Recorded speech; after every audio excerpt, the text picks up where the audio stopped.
Mesdames, Messieurs, bonjour, bonsoir. Bonjour, bonsoir, oui, parce que cela dépend de l'endroit du monde d'où vous nous suivez. Notre invité sur ce plateau, Monsieur Joseph Badiabio, nous vous disons déjà bonjour et merci. Merci à vous de nous recevoir dans ce cadre on ne peut plus atypique, très exotique. Et c'est un paysage, voilà, au-delà de tout ce qu'on peut imaginer. Et je me rends compte que vous respirez bien ici. Vous avez de l'air qu'il faut. Alors, président, vous êtes le président de l'IDH UK, vous êtes également à la tête de la commission éducation au Palais du Parlement, donc vous êtes un député et nous démarrons cette émission par mon ami, mon frère, mon co-présentateur Franck-Eloge Passy, qui lui a eu à faire un portrait édito, une chronique sur vous et on va tous découvrir ce que Eloge est allé fouiller, sinon farfouiller, ici et là. Christian Martial pose: est-ce qu'on peut faire la politique au Congo sans l'UDH Yuki? Surtout Yuki? Ah non. Force importante dans le classement des partis politiques au Congo, l'Union des démocrates humanistes, l'UDH Yuki, est dirigée et animée par Joseph Badiabio, Dadis pour les fans. L'homme dont les siens douteraient de son bagage intellectuel, semble-t-il, est la carte que Parfait Kolela, comme s'il savait, avait préparé pour le succéder à gérer le parti au cas où. Esselé, combattu, l'homme, le dadis, paraît réactif et assume aujourd'hui: rien ne pourrait se passer au pays sans la voix de son parti, l'UDH Yuki. Oui, comme on peut le dire, Joseph Badiabio veut montrer qu'il a les muscles et le torse bien bombé présentement et prêt à tout combat politique. Dans les coulisses de son parti, on a appris qu'il veut organiser dans quelques jours un grand meeting, certainement au palais, au boulevard des Armées, pour montrer ses talents d'un grand tribun, mais pas seulement. Il veut montrer aussi sa capacité de mobilisateur. Christian Martial pose: ses fans, je dirais ses militants rencontrés dans sa circonscription électorale, disent de lui, puisqu'il est député de Makelekele 2, qu'il est le Bernard Kolela et le parfait Kolela incarné. Ce qui reste à vérifier et à checker, bien sûr. Devant cette posture prise par ses fans, l'on se demande, Joseph Badiabio veut quoi? Il pense effrayer qui? Talonner le Parti congolais du travail, le PCT? Les partis de la majorité présidentielle? Ou encore les partis de l'opposition? Pour de nombreuses personnes, l'honorable Joseph Badiabio est un usurpateur. Un homme qui a détourné la mission première du parti en vidant son âme au profit des ambitions politiques et égoïstes. Un comportement criard qui a créé tant de malentendus ayant occasionné le départ de certains caciques et poussé 5 députés, hier membres influents du parti, de lui tourner le dos. Christian Martial pose: pour d'autres personnes encore, le président de l'UDH Yuki s'est compromis, car son silence sur les grandes questions d'actualité dit long. À quelques jours de la présidentielle, nous attendons qu'il nous donne la position de Yuki. Merci, Franck-Eloge. Alors, je reviens à vous. Je trouve que c'est peut-être de la provocation, un peu osée. Et donc, vous serez l'incarnation tant de Bernard Kolela que de Guy Parfait. Cette formule d'éloge, ça vous dérange? Bon, je suivis avec attention son point introductif. Oui. Mais je dois vous avouer que bon, c'est un peu mitigé. Oui. En même temps, la provocation, C'est son fort. En même temps, il est en train de m'encenser.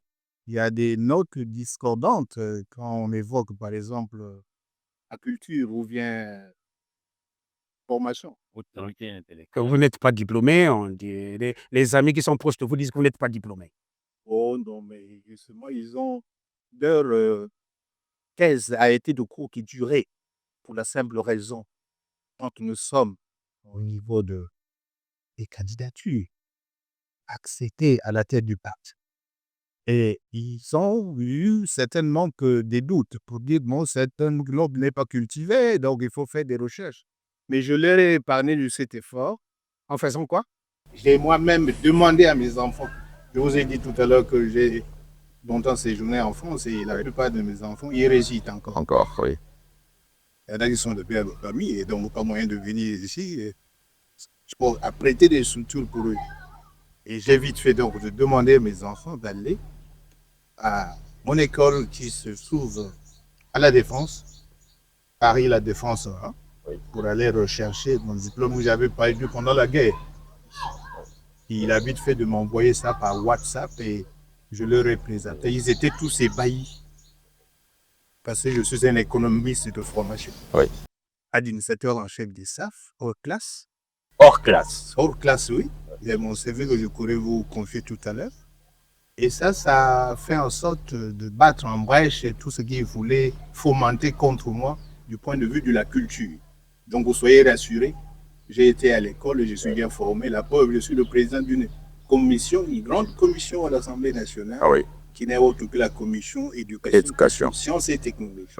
Et je dois vous avouer qu'au sein de cette commission, on ne fait pas piètre feuille. Vous pouvez mener vos investigations et vous aurez des nouvelles.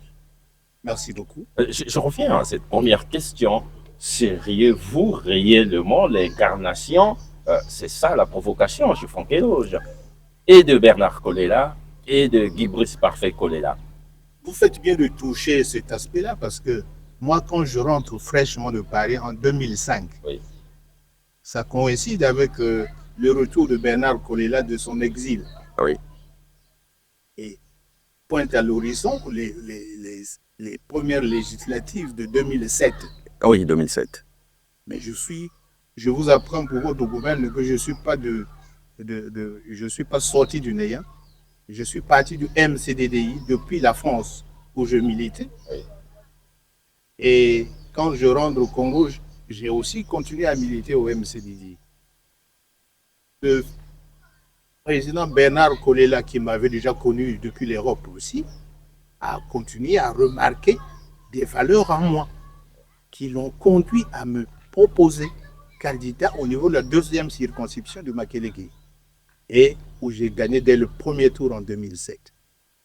Et bon, vous savez, c'est un patriarche qui a certainement eu une vision. Et il a vu en moi quelqu'un qui pouvait prospérer en politique. C'est pour ça qu'il m'a fait confiance. Et vous parlez aussi de son fils.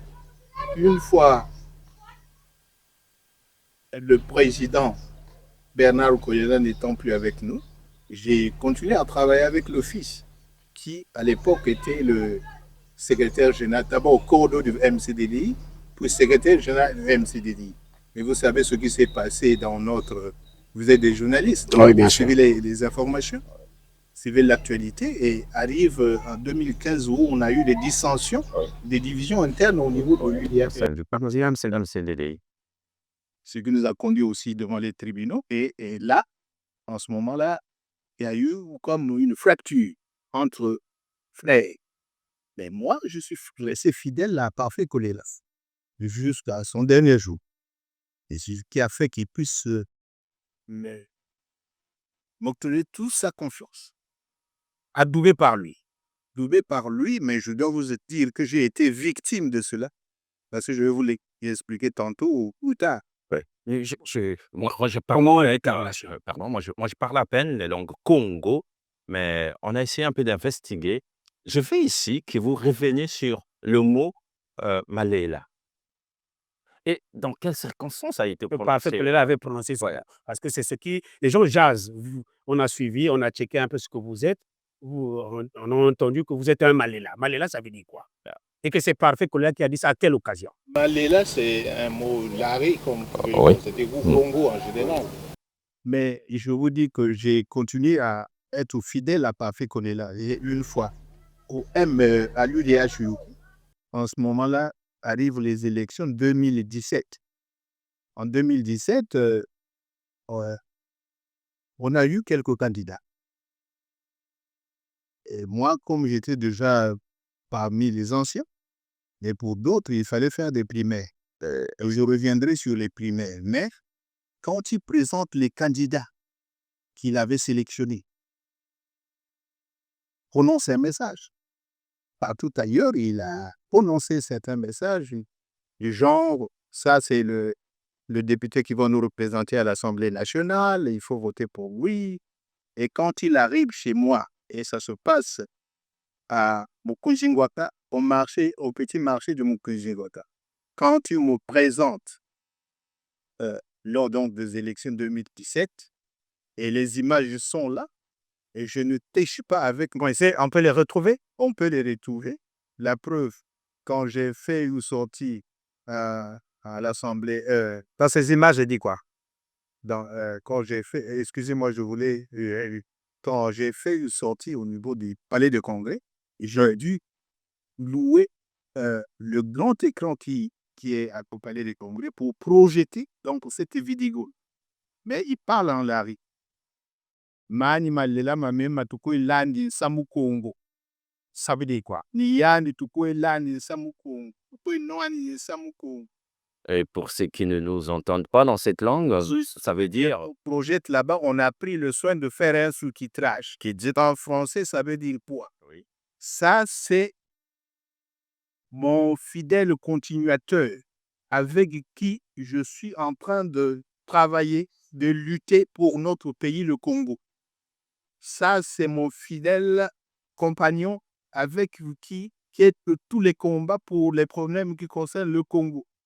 Donc, c'est ce que ça veut dire. pour vous, c'est à la fois prophétique, hein? Oui, c'est ce que je voulais évoquer. Et moi, à l'époque, je n'ai vraiment pas prêté attention. C'est quand on le sort par la suite que je suis un peu stupéfait. C'était comme une prémonition pour dire, voilà l'homme, au cas où je ne suis plus là, qui doit me succéder. Et ça s'est révélé vrai, parce que je dois vous dire que j'ai eu un parcours de combattant pour arriver à la tête de l'UDHU. Pour quelle raison? Quand on est 9 candidats au départ, il arrive que, 3 ont été recalés pour les critères. Nous sommes restés 6. Mais sur les 6, 5 se sont ligués contre moi pour constituer un collectif de candidats. Donc, j'étais vraiment esselé. Ah, c'est le mot prononcé. Donc, vous n'êtes pas un usurpateur? Je ne suis pas un usurpateur. Un gangster non plus? Non plus. Ah, Christian, mais donc... Je vous entends parler, mais c'est une question que j'aurais pu poser avant de démarrer cette émission. Moi, je me suis interrogé, puisqu'Eloge parlait de vos fans. On vous appelle Dadis. C'est à l'image de l'ancien président Dadis? Dadis Camara? Oh, non, moi j'avais mon nom Dadis depuis des lustres. Ça n'a rien à Ça voir. n'a rien à voir, c'est vrai que c'est une composante, encore que dans l'orthographe, lui, il écrit autrement. Mais quand je vois Joseph, A-D-Y'-S, tout simplement. oh oui. Ouais. Vous savez, quand on est à la fonction publique, ça, ce n'est un secret pour personne. On est accessoirement opérateur économique. Ah oui. Et j'avais une petite entreprise qui s'appelait Dalis. Dalis, c'est quoi? C'est la contraction en anglais qui veut dire ce qui appartient à Datis. Donc, Datis. Datis Office. Voilà, donc c'est ce que ça veut dire. Et d'où est partie l'histoire où on dit que c'était un usurpateur? Comment ça s'est passé? Parce qu'on vous qualifie vous avez changé l'âme du parti par rapport à vos intérêts personnels. Qu'est-ce que ça veut dire quoi? Intérêt. Voyez-vous, là où vous êtes, c'est chez moi. Et je pense que ce n'est pas quelqu'un comme ça qui va aller usurper, que vous ne gagnez pas encore. Vu mon âge, je travaille pour les autres, notamment pour la génération future ou montante. Et je n'ai que ces intérêts-là à défendre, non les miens. Autrement, ce n'est pas une façon de dire que j'ai tout gagné, mais là, je suis vraiment capable de dire le deux boulots. C'est un homme qui a travaillé. On dit aussi que vous êtes compromis et vous avez vendu votre âme, certainement pour comme qui dirait, glisser un peu de côté du Parti congolais du travail. Ou je crois que c'est ceux-là qui vous ont facilité le passage pour que vous soyez président de la commission. C'est ce qu'on dit là. Est-ce que confirmez-vous ou refusez cela, là, cette thèse? Placer quelques mots. Les débuter là en vitesse, ils me perdent. Voilà, donc, ici, on a vite fait de vous estampiller une étiquette qui ne vous convient pas. Oui.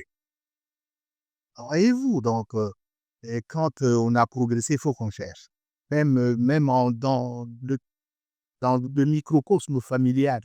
Quand vous commencez à gravir des échelons, quand vous commencez à percer ou à prospérer, On taxe de je sais pas quoi. Je comprends, Il ouais. y a tous les qualificatifs. il faut qu'on vous trouve. Ici, il n'y a rien, il se doit être quelque part, voilà, pouvoir prospérer. Moi, je dois vous garantir que c'est ma réputation au niveau des militants qui a fait que je sois à la tête. Vous n'avez pas vu, vous êtes des journalistes, vous n'avez pas vu des militants du PCT faire irruption dans la salle et puis venir voter Badiabi. C'est que les congressistes de l'UDHUK. Et ces congressistes ont été sélectionnés par ce qu'on appelle la coordination, qui était mise en place de commun accord avec les autres. Et cette coordination-là ne répondait pas forcément de moi. Mais je dois vous dire, quand ils ont tout retourné dans tous les sens et qu'ils se sont aperçus que ce monsieur-là va finir par gagner. Donc, il faut lui trouver des motifs. Il faut boycotter. Il faut. Je veux vous révéler un truc. C'est le 20 décembre qu'on a décidé, le 20 décembre 2003, on décide de la reprise du congrès. Parce que 2023. 2023. Je vous apprends que bon, la première tranche a été boycottée par les candidats que j'ai évoqués en amont, qui ont été recalés. Et on a vite fait de nous ressaisir pour reprendre quand même la tenue du congrès. Et on fixe la date du 20 décembre 2023. Et moi, quand ils organisaient tout ça, j'étais dans mon coin, surtout que je viens de vous dire que j'étais celui. C'est eux qui étaient au devant de la scène. Ouais. Quand arrive donc la date du 20, pendant que tous les congressistes ont été appelés à Brazzaville, venant de partout, de tous les départements, ils ont trouvé le moyen d'aller chez le ministre de l'Intérieur pour tenter de bloquer le processus. Mais Vos camarades à vous, du parti, oui. continuent à être mes frères. Et donc, nous, on savait qu'on est des frères. Il y en a d'autres qu'on appelle de camarades, mais au l'UDH, on est des frères. Et malgré cela, le ministre, si sage qu'il était, il a fini par autoriser le congrès. Et c'est ce qui s'est passé. Il a pris toutes les dispositions nécessaires pour que le congrès se tienne. Et je le félicite au passage et le remercie. C'est l'occasion ou Et jamais. il a pris Courageusement la décision qu'il allait faire votre coup. Et c'est ce qui s'est fait. Bon, mes frères, au lieu de venir compétir parce qu'on figurait sur un même bulletin, ils ont choisi donc de faire irruption dans la salle pour essayer de bloquer le processus. Ou peut-être boycotter. Oui, évidemment. Ils ont tenté une énième fois de pouvoir saboter, mais rien n'a été fait parce que les dispositions étaient prises pour les empêcher. Donc aujourd'hui, vous êtes légitimement le président de l'UDHUK sans problème. Légitimement et démocratiquement élu sous le regard d'un huissier de renom qui ici de la place qui n'est autre que le président du huissier du Congo. Oui. Président, vous avez déjà parlé de lui, mais je pensais, ça c'est votre version que nous cherchons. Guy Brice Parfait Kolela. Si vous étiez demandé de nous parler de lui, en peu de temps, en peu de mots, que direz-vous Oui, dans- vous dites bien, il faut parler un peu de moi parce que c'est pas évident de parler de ce grand homme-là, voilà, d'une manière laconique. Ouais. Donc, je vais aller vraiment à l'essentiel. OK. Ibris Parfait Kolela, paix à son âme, économiste de renom, un fonctionnaire de la mairie et qui a occupé plusieurs postes ministériels par la suite. Il a été ministre de la Pêche et de l'Aquaculture, ministre de la fonction publique et de la réforme de l'État. Et d'ailleurs, c'est là où il a fait ses preuves. Quand il est ministre de la fonction publique, il était le premier à implémenter ce qu'on appelle la gestion axée sur les résultats. Comme la gare. La gare. Ça veut dire que c'est un outil important dans le cadre de l'évaluation de la bonne gouvernance. Oui. Et ça, c'est de lui, on le tient. Arrive 2015. Il est contraint de quitter donc ce poste pour se consacrer entièrement à la présidence de Ses 2016. ambitions, il en avait. Il a eu les ambitions de conduire ce pays, de diriger ce pays. Ouais. Et donc, il se désengage du gouvernement pour être candidat à la présidentielle de 2016. Et je dois vous dire qu'il avait un projet de société qui a séduit la majorité des Congolais, au point de l'inciter aussi à briguer une deuxième fois le poste avec le président de la République. Et je dois vous dire, dans ces deux élections-là, il est sorti de GS. Mais vous savez, deuxièmement, il a connu Fan Krasik, qui aujourd'hui nous plonge dans le désarroi. Un regret. Un regret national, c'est-à-dire, je dois vous dire, même le président de la République en a été affecté. Il est mort dans des conditions assez troubles. Donc, je n'aimerais pas m'étendre sur l'homme, mais je dois vous dire que c'est quelqu'un qui avait une prise de position positive, bien qu'étant à l'opposition. Son combat, c'était beaucoup plus un combat d'idées contre un système, mais pas contre les individus. Voilà pourquoi il était accepté dans la case. Un système dans lequel il était ministre. Hein. Oui, mais bien sûr. Mais il ne s'est pas exclu Donc, un système qu'il a servi.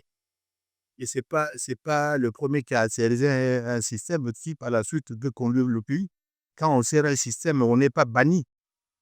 Je vous voyais venir vous dire pourquoi il s'est présenté, mais non. Non. Oui, c'est un candidat comme tout autre. Oui. Mais cela ne veut pas dire parce qu'il a servi, mais c'est parce qu'il a servi ce pouvoir-là qu'il a consacré cette page qu'il voulait combler. Oui. Président, je reviens à ce que vous avez dit, mais légèrement d'ailleurs.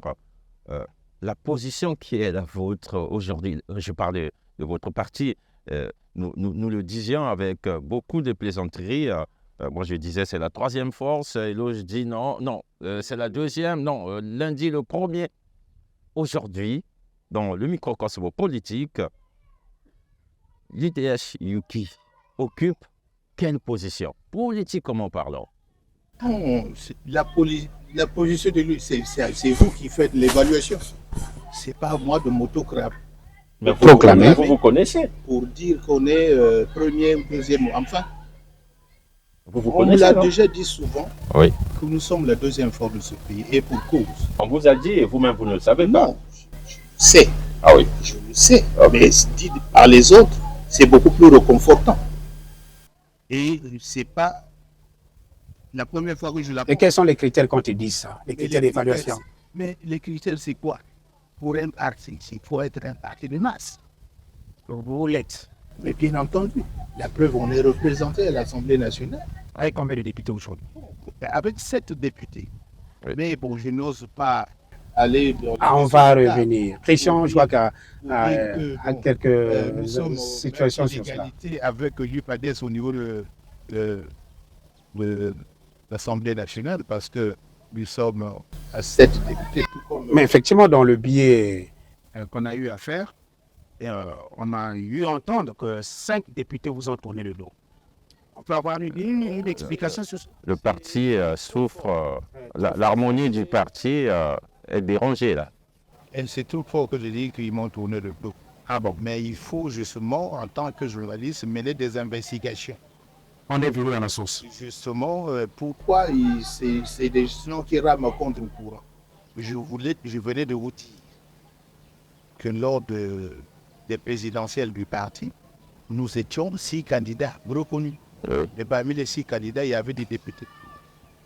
Et donc, naturellement, l'animosité les accompagne jusqu'au maintenant. D'accord. Et donc, je ne peux plus les rallier facilement. Est-ce qu'ils auraient... Pourquoi pas moi? Pourquoi lui? Alors que moi, c'est naturellement qu'on vote pour moi. Et ça, je venais de vous dire que ça les a tellement habités. Ils ont parfois...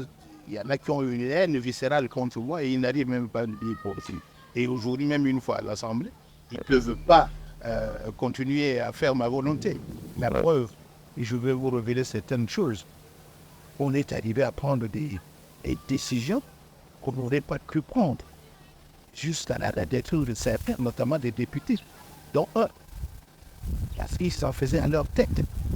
Dès lors qu'il y a quelqu'un qui est élu, je crois que c'est sage et c'est réaliste de se racheter et rien de ce qui a été, vous avez été fait dans les normes. Mais notre député avait tendance de penser que quand on est dans un groupe parlementaire, c'est le groupe parlementaire qui est au-dessus du parti. Alors c'est l'inverse. Donc ça nous a amené au niveau du bureau politique, c'est tellement institut, nous aussi de radier ça. Comme dans beaucoup de partis, vous aussi, vous avez vos frondeurs. Oui, mais justement, c'est pas propre à l'UDHU. Il y en a qui ont même connu pire que l'UDHU, qui ont même connu l'implosion du parti. Nous sommes en train de nous ressaisir. Je dois vous apprendre que, au moment où je vous parle, il y en a qui ont pris l'option de regagner la maison. Et je vais continuer à exhorter ceux qui campent toujours dans la radicalité, de se rendre à l'évidence que c'est le moment de venir, s'unir, travailler, pérenniser l'œuvre Parfait, collègue. parfait qu'on nous a légué. Président, je crois que comme tout le monde, beaucoup de politiques d'ailleurs, vous en êtes un à la tête d'un parti et puis vous avez cette commission aussi d'éducation au niveau du Parlement. Vous avez donc suivi l'adresse du président du 28 novembre pour la célébration de la République. Je crois qu'il devrait y avoir assez d'éléments qui réveillent un peu votre curiosité en tant que politique dans ce pays.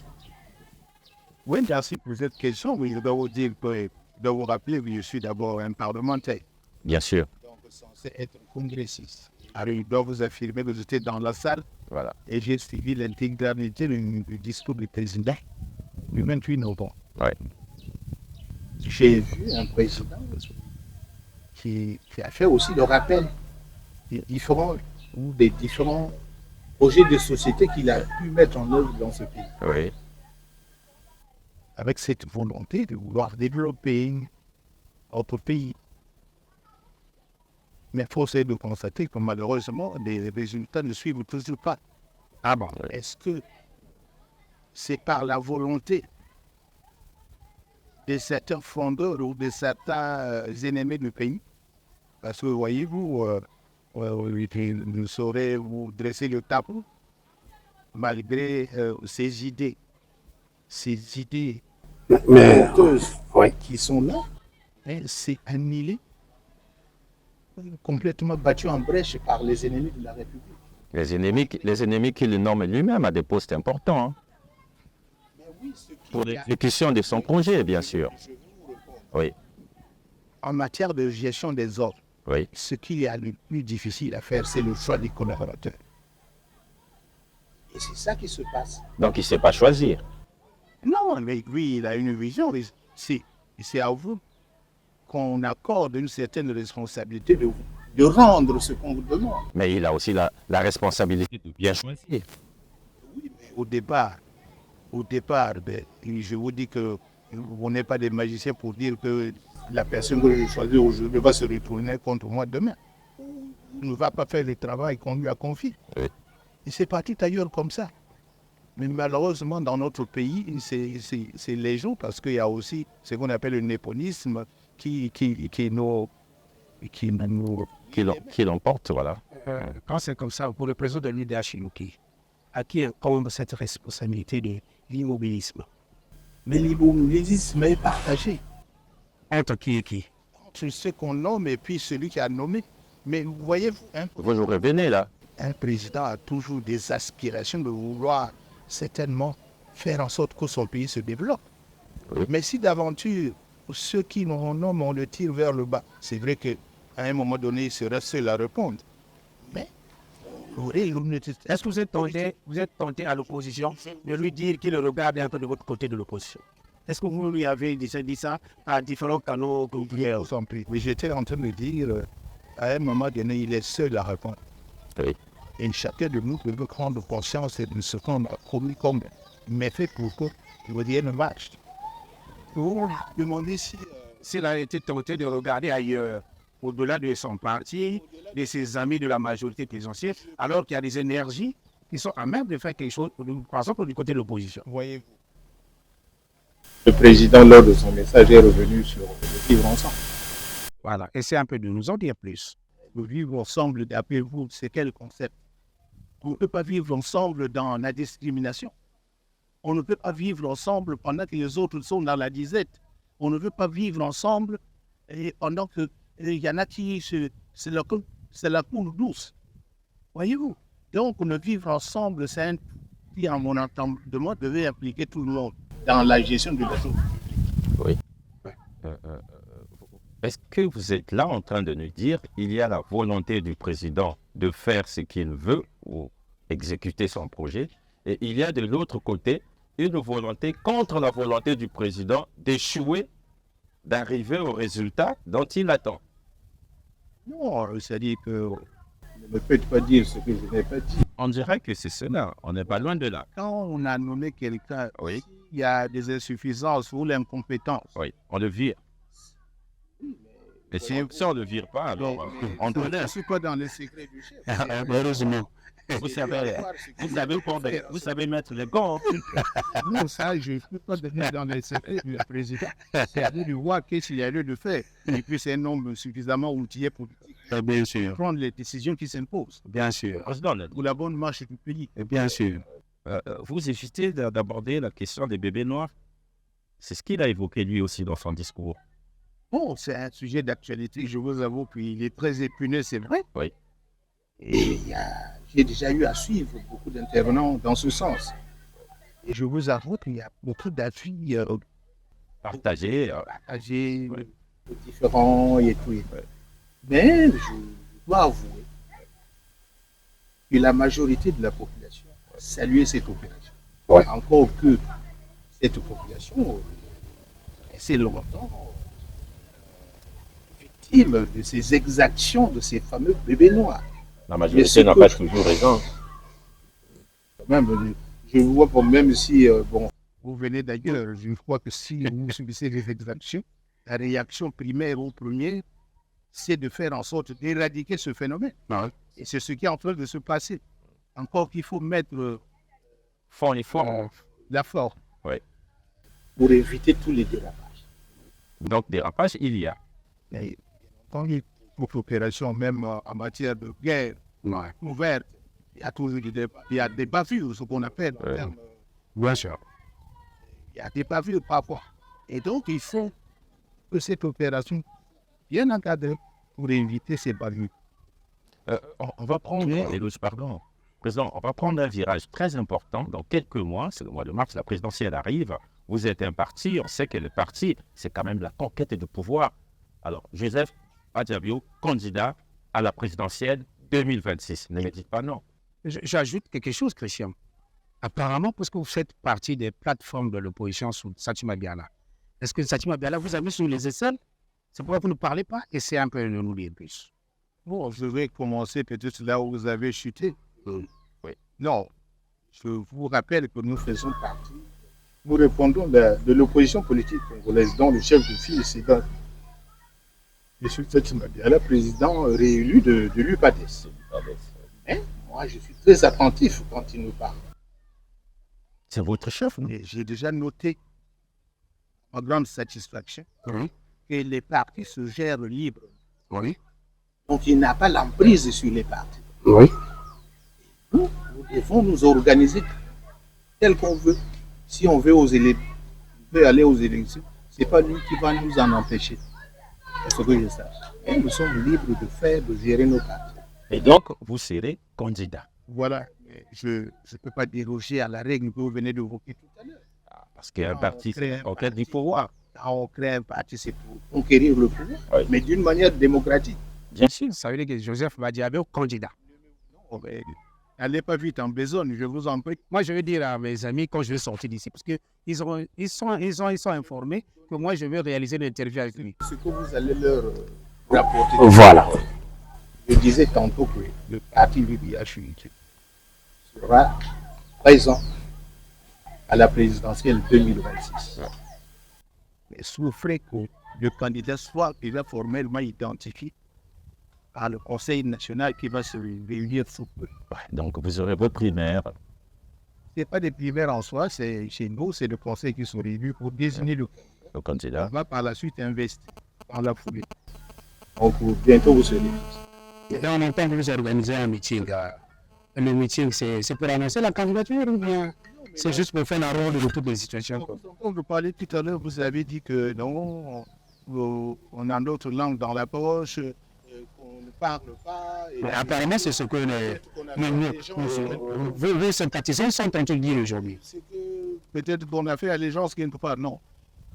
Mais tu sais, en toute chose, nous, on est en politique et je pense qu'il ne faut pas agir dans la précipitation. Pas dans la précipitation, bien sûr. On a eu le temps d'observer. Oui. Et je crois que le moment est arrivé pour parler au peuple. Ah, Voilà pourquoi je veux sincèrement que notre sortie, j'aurais souhaité que vous soyez là on sera là. pour essayer de couvrir cet événement de grande envergure. Nous serons là. Et c'est le 20 que ça va se passer. Vous avez dit tout à l'heure que c'est au Palais de Congo. Non, ça sera ailleurs. Ailleurs. Vous serez fixé de l'endroit. Pas à la place. Parce que c'est un meeting populaire. Bernard Collier, en son temps, faisait au centre sportif. Aujourd'hui, vous avez choisi un endroit déjà? Le centre sportif aujourd'hui, malheureusement, a été beaucoup spolié, mais réduit. L'espace est totalement réduit qu'on ne peut pas s'aventurer à aller là. Sinon, on va même faire ombrage aux passants ou aux usagers du marché total. Voilà, on va choisir un autre endroit et qui sera aussi convenable pour accueillir ce genre d'événement. D'accord. Président, moi j'ai eu la chance à l'étranger de discuter avec, puisque vous dites nos frères, donc vos frères, les frères du parti. Aujourd'hui, si vous avez un message à tous ceux-là qui sont hors du Congo, les vôtres, vos frères, que direz-vous à ceux-là qui auront la chance justement de tomber sur ce programme? Oui, je dirais justement que notre parti est bien structuré. Pour votre gouvernement, je dois vous dire que nous avons un secrétaire général adjoint chargé de la diaspora plurielle. Donc, il y a justement Oui. qui a comme résidence la France. Ah. Et à ce titre, il a eu 2 fois relayé le message du parti. Et vous savez, quand on est à l'étranger, on voit les choses sous le prisme de l'étranger. Oui. Par rapport à nous qui sommes sur le terrain, qui vivons les choses en live. Voilà. Quelqu'un dit, eux, ils sont sur les gradins. Donc, c'est le message que j'ai déjà transmis en France. On va essayer de relayer pour essayer de voir les choses en toute responsabilité et non appuyer tous les jours sur les réseaux sociaux. Effectivement. Quand je parle des vôtres, de vos frères, permettez, mais je pense aussi à un frère, un ami à moi. Nous sommes au-delà de l'amitié, c'est la famille. Je pense à Dani Bitsindou, je crois que vous le connaissez. Ah oui. Oui. Oui, Dani Bitsindou. Oui, mais c'est quelqu'un qui était très proche du président fondateur. Bon, c'est vrai qu'on n'entend plus parler de lui, mais je crois qu'il a toujours un penchant pour lui ajouter. Et l'occasion, si l'occasion m'était offerte d'aller à Paris, je crois que je me rapprocher de lui. Quelqu'un qu'il faut chercher parce que, voilà, il a beaucoup écrit. Les livres. Et aussi des outillés politiques. Président, on va revenir sur cet aspect. Nous savons tous qu'aujourd'hui, ça fait plus secret. Le président, oui. Dans les programmes scolaires, il y a des auteurs qui y sont. Alors, voici des années, pas 2 décennies, peut-être un peu plus aussi. Et vous qui êtes le président de la commission éducation au Parlement, et cela ne vous dérange pas d'avoir un auteur, et parfois un peu, selon les contextes aujourd'hui, de l'évolution de la société, son texte ne dit plus grand-chose aux bambins, aux enfants qui arrivent aujourd'hui. Et avoir un auteur, on va prononcer peut-être pour la 4e fois le mot immobilisme, des auteurs qui ne bougent pas, les inamovibles, qui sont dans les programmes scolaires du Congo, loin de citer les noms, parce que parfois ça peut mal passer, mais Vous savez, parlez c'est des là. auteurs congolais ou bien Congolais. des auteurs congolais qui sont restés dans les programmes, alors qu'il y en a tant. Le Congo a l'éloge de la lettre un peu partout dans le monde. C'est le petit pays qui a beaucoup et des grands auteurs, mais curieusement, les programmes ont stagné. En tant que président de Ouais. la commission éducation, Bon, vous êtes. Ça ne vous dérange pas? Non, non, c'est vrai. Moi, je vais vous dire, je ne vais pas reprendre du contact et tomber rapidement sur l'autre personne. Je pourrais faire comme un petit chapeau. Vous savez, l'éducation, ce n'est pas un dessin. Vous le savez déjà que l'éducation est le moteur du pays. Et donc, l'éducation, a des répercussions dans divers domaines. Oui. Donc, nous devons accorder une attention particulière à l'éducation. Vous savez, dans la construction, quand je vous ai dit tout à l'heure que je suis une formation économique, c'est quand on nous dit par la construction, quand le bâtiment va, tout va. Oui. On peut faire parce que le bâtiment, quand le bâtiment va, c'est beaucoup de secteurs qui sont en mouvement. Du point de vue de ce qu'on appelle l'attractivité du secteur, il développe un certain nombre de projets qui font en sorte que les autres aussi puissent faire. Et on peut aussi faire une analogie. Oui. En termes de formation, pour dire quand l'éducation est fiable, vrai. le développement est garanti. Et ça, on a dit cela, c'est pour autant dire que nous, en tant que président de la commission d'éducation, c'est vous-même que vous l'avez souligné, oui, effectivement, vous le suivez. Nous avons eu à suivre dans ce pays ce qu'on appelle les états généraux de l'éducation de la.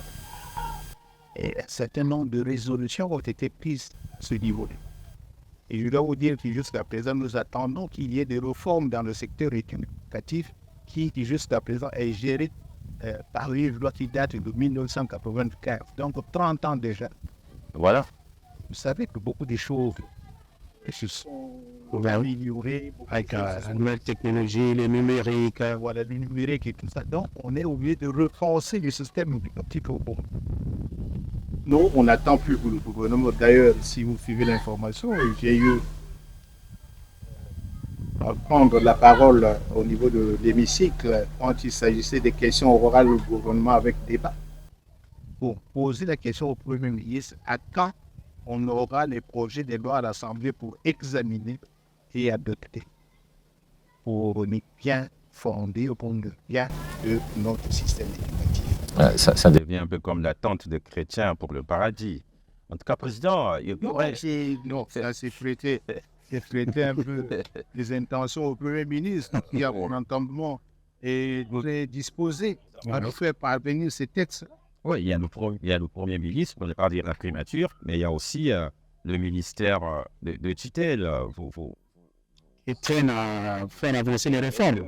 Non, moi je peux vous dire, parce que je les côtoie pratiquement au quotidien, ces ministères, ceux qui sont sous ma compétence au niveau de l'Assemblée. Et le travail à ce niveau-là a été bouclé, transmis au gouvernement. Qu'est-ce qui empêche? Bon, mais c'est certainement le secrétaire général du gouvernement qui cadre à faire parvenir le dossier. Mais en ce qui concerne les ministères sectoriels, le travail a été déjà bouclé. En tout cas, je ne sais pas s'il y a déjà une question, sinon je m'en vais déjà vous poser cette question qui n'en est pas une. Et d'ailleurs, on dit que ce n'est jamais bien. Y aurait-il un aspect important qu'il aurait fallu évoquer pendant nos discussions, mais qui malheureusement n'a pas fait l'objet d'une question? C'est l'envoi. Bon, mais à mon entraînement, on a fait un peu le tour. Oui. D'ailleurs, je ne m'attendais pas à un échange aussi dense. Mais je pense avoir fait le tour. Je pense que nous avons fait le tour de toutes les questions. à moins de rentrer dans la vie privée, mais je ne pense pas. Non, personne ne vient ici avec l'intention de Moi, fouiller dans la vie privée. Ce que j'aimerais dire, par exemple, c'est de rassurer. Rassurer les militants qui s'interrogent aujourd'hui. Parlera pas. Et je crois que c'est l'occasion de venir massivement suivre ce que je vais leur dire Un meeting du 20, au meeting du 20 décembre 2025. le lieu serait indiqué après. Le lieu sera indiqué sous peu. Sous peu. Merci beaucoup. Donc, nous vous en remercions, mais nous disons également merci à tous ceux-là qui ont donné un peu de leur temps à nous suivre dans cet entretien. Merci Éloge, Franck Éloge Passy. Président, une fois de plus, merci à vous, mais également merci à tous ceux qui ont décidé de venir veiller un peu à ne pas que nous puissions aller un peu trop loin sur des choses inutiles. Tout ce qui a été dit ici porte une marque noble. En tout cas, merci pour votre appréciation. Moi, je vous remercie par contre de m'avoir donné l'occasion de m'exprimer, parce qu'il y en a qui m'ont jamais vu m'exprimer. Bien Et sûr. vous me donnez là l'occasion. Mais oui, mais vous l'avez souligné tout à l'heure. Oui, bien sûr. Ça, c'est la provocation de Franck Voilà Éloge Passy. pourquoi je vous remercie infiniment de m'avoir donné cette opportunité-là de m'exprimer comme ça, d'une manière précoce à nos militants et à l'ensemble du peuple. Merci. J'avoue que j'apprécie le paysage. Salut, c'est salut. Voilà. Bien. Ok. C'était le grand oral. Je pense ça va. Merci.